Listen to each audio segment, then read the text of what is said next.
Hey, what's up, guys? My name is Sammy Proctor. I'm a newly Turo host.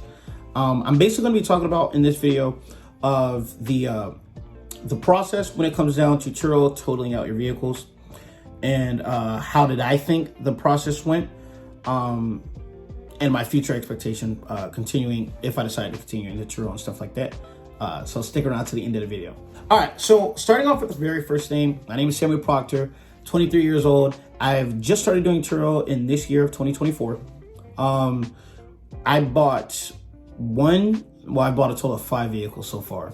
But one vehicle, I've done one vehicle, which was a 2017 Ford Fusion. I'll throw the picture up there. Really great vehicle. But boy, was it some problems. I mean, just issue after issue, headaches after headaches. And I am so grateful I got rid of that vehicle. If it wasn't a check engine light that popped up, then it was something wrong with the car shaking. If it wasn't that, then it was a spark. If it wasn't that, it was a coil. It was always something, valve cover gaskets, whatever you name it, it probably had that issue. And the car didn't even, I only had like 120,000 miles up on it, but it just caused a lot of headaches. So I got rid of it. And that's what led me to buy the vehicles that I had that ended up getting totaled, which was a 2015 Mazda 3 iSport. It was so good. And we ended up buying that car. And the reason why I say we is because me and my brother went in for the Mazda. So we ended up buying that car for $6,900. I don't want to like prolong the time. Okay. So basically what happened, it was really simple. I live in the great state of Florida. But we have hurricanes almost every hurricane season. We have hurricanes. But particularly for this hurricane, it hit in our area, which is in the Bradenton, Sarasota area, south of Tampa Bay. And both of my cars were out on rentals. Now, I will admit, I dropped the price for the rent. I dropped the price for my vehicles around hurricane season because I did not want them here with me, because where we live, we are kind of close to the water and we have a lot of trees outside. And I didn't want like a tree falling on the car and all this other stuff, because I didn't want to deal with that headache. And I would rather, I would think that if you rent a car, the guests would, try and take good care of the car or keep it away from harm's danger. Well, I was wrong. So basically both of my cars were rented out during this time, which was for Hurricane Helene.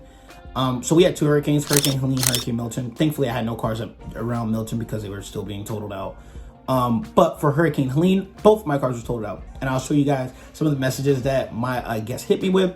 And I remember waking up in the morning and I woke up to basically both messages and missed phone calls from both of my guests, stating that both of my cars basically have been flooded out. And the very first guest was very smart. I will tell, that was a very smart deal what he did. Ended up parking the car at a marina. What? And once he parked it at the marina, obviously water's going to do what water does, and that ended up making my 2015 Mazda get flooded.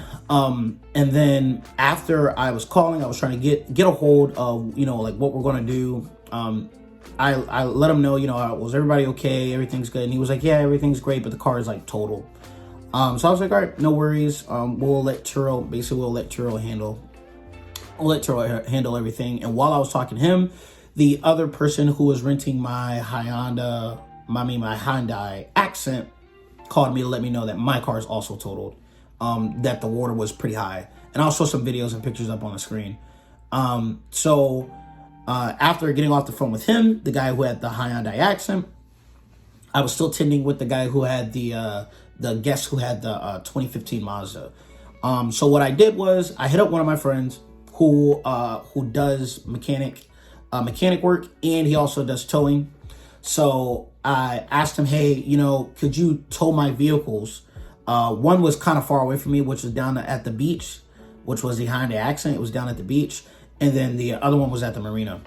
So I asked him, hey, could you basically tow these vehicles for me? Because by the time I called Turo asking to get my vehicles towed, because it was a catastrophic event, everybody needed a tow, and nobody could. Turo was basically saying like it's going to take a really long time before they can get a tow out there. So I basically hit up my friend because I didn't want it on the island. They were closing the island down because of all the damage that happened from Hurricane Helene. So I hit up my friend, let him know. hey, I need you to tow the vehicle from Siesta Key, and then I need the vehicle from the marina.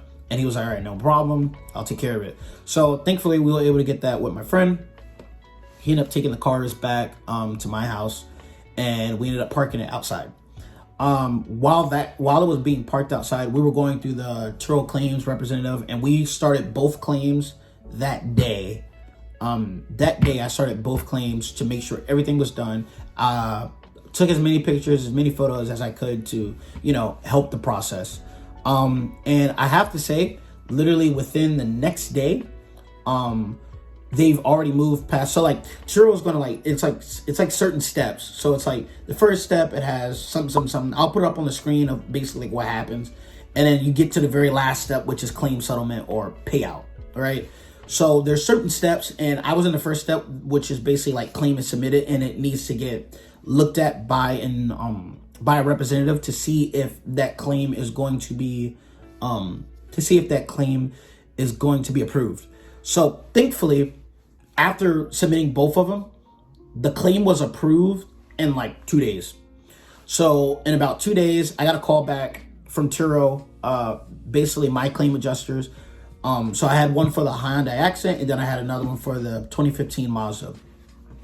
Both of them, they sat at my car. I mean, they sat at my lot. At my house for about a week or so before things really started getting the move in. So after they already had the claim adjusted, then they had to send out an appraiser. The appraisers came out basically assessing the damage. How much is it going to cost to fix it? How much is going to need to be repaired, and then also the value of what they believe the car is worth.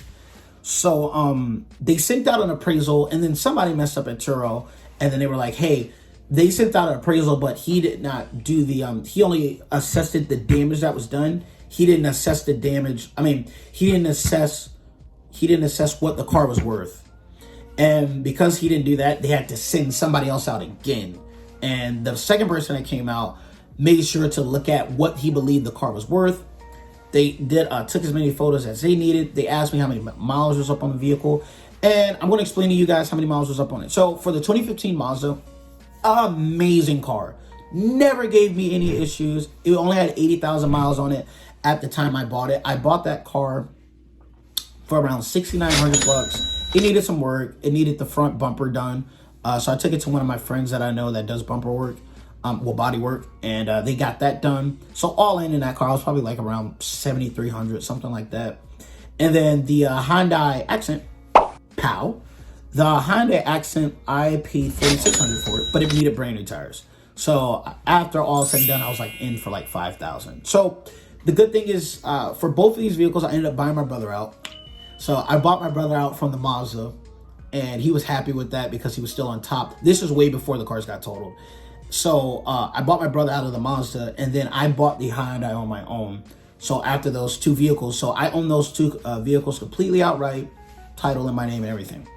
So I was really happy with I was really happy with those two vehicles. The Honda Accent were starting to give me a little bit of issues. It had 90,000 miles up on it, but hey, it was a 2016.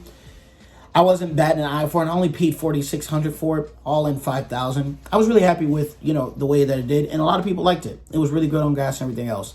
The Mazda was really something I really liked. It was just more dependable, in my opinion. The Honda gave me a little bit of issues, but the Mazda just kept going. So after those two vehicles, they came out and they assessed the damage. They basically said, this car's total. The guy just cut me. The guy was really nice. I started talking to him. He was like, yeah, dude, this car's totaled. And the main reason why they totaled the vehicle, not because necessarily it gets water. The necessarily is because of the electricals that happen with salt water. Because if they repair everything, salt is going to deteriorate things over time, and it's just going to pop back up. And that's the reason why the guy said, they're going to get totaled. So honestly, I was mad. I wasn't really that mad about it, but I kind of was, because I know I got those two cars for a great deal, and they were doing really good on the Turo platform. Both cars were bringing in really good money. I think I was pulling in probably like $2,000 a month from both vehicles, and I was really happy with that. For just two vehicles, I paid off. I was happy. Everything was kind of on cruise control. But they basically said, hey, The car's totaled. There's nothing we can do about it. So on September 27th is when I reported both claims for the Mazda and for the Hyundai. And October 16th, they've already had the settlement ready. So right around 30 days, no, I'm sorry, not around 30 days. Less than 30 days, everything was done. So this was the settlement when it comes down to the for the Hyundai. The Hyundai settlement was, and this is one thing I have noticed after doing Turo, is be really careful with what the your deductibles are, your coverage plans, protection plans that you choose. I at the time was on the 85% plan, and it was stupid. Only for 5% difference. It was really dumb. But I've learned a lot. All right, so this is what they determined the actual cash value was for the Hyundai. They said that the actual cash value for it, I'm gonna throw it up on the screen, was $8,464. Also, sales tax was $557. Title and registration fee was $80. This is what hurt. Minus your deductible, $1,625. I should have chosen a cheaper deductible, at least at the $750 plan, which is what I'm on now. Okay, so, but anyway, my settlement amount was still $7,477.69. And boy, I was happy. Okay, so that was just for the Hyundai. Now going on to the Mazda. So here's the one for the Mazda. The Mazda, they believe that the cash value for the Mazda, keep in mind, I only paid $6,900 for it, all in, $73. For the Mazda, it was $10,452 for the actual cash value. After my deductible, well, they also did sales tax, $677. Title and registration fee was $87. Minus my deductible of $1,625. I was left with $9,591.87. So basically for both vehicles, I got paid out just a little bit over $17,000. So $17,000 I got paid out for both vehicles, and I only spent basically a little over $10,000 for both. I was excited. I did not think it was going to pay out that much. I was kind of thinking it was going to pay me around the same price that I kind of bought it for, which still wouldn't be bad. But I was really happy, and I guess this goes into show of buying the cars at the right price and not overpaying for them. And again, another reason why this whole process moved fast when I was talking with the adjusters is because I owned the car outright. So because there was no liens involved or another person, third party that they had to pay, they only had to deal with me. And obviously I was really on board with, moving as fast as I could to get my money. So after I got both cars, God's good, I ended up taking some of that money, investing it somewhere else. And I still am till this day doing Turo with two new vehicles, which is a 2013 Kia Rio. I bought that one for $2,000. It needed some work as well. And now I have a 2017 Hyundai Sonata, and that one has 50,000 miles on it. And I bought that one for $8K. So I still have I'm now in the market for also a third vehicle, but I'm just waiting on a great deal to pop up. But again, both vehicles needed some work to them, and I'm completely okay with that. Right now, they are both rented out. This is on right now it's Thanksgiving, Black Friday today. Yesterday was Thanksgiving, so my cars have been 100% utilization ever since I posted them. So I'm looking forward to the future, and I am going to end up buying a third vehicle to put it on the platform. But as of right now, I've invested a lot of the other money that I do not want to put into Turo. I kind of just want to leave it into stocks and then also start saving money for a second real estate property. But right now, as of right now, I am really happy with how everything turned out. 5 stars for me when it comes down to Turo's payout claim. And I guess everybody has different opinions on what they think it came out to or how they believe that Turo has helped them. I've seen a lot of negatives. I've seen a lot of positives. But the main thing is I just wanted to hurry up and jump out there and see what it's all about. I was always on the sidelines thinking about if I was going to get started. I was in that analysis paralysis mode, looking up online of all horror stories of Turo, and there are a lot of them. But there's also a lot of positive stories as well, and that's what you just need to focus on. And the best thing that you can find out is just to get out there and do it. The worst that can happen is it just doesn't go your way and you gain some experience on what to do and what not to do. But I just didn't want to waste any more time. So if you guys like this video, you found it very informational, and you found it very helpful with what your situation you're going through, please leave a like, thumbs up, and I'll see you guys on the next one. All right, ciao.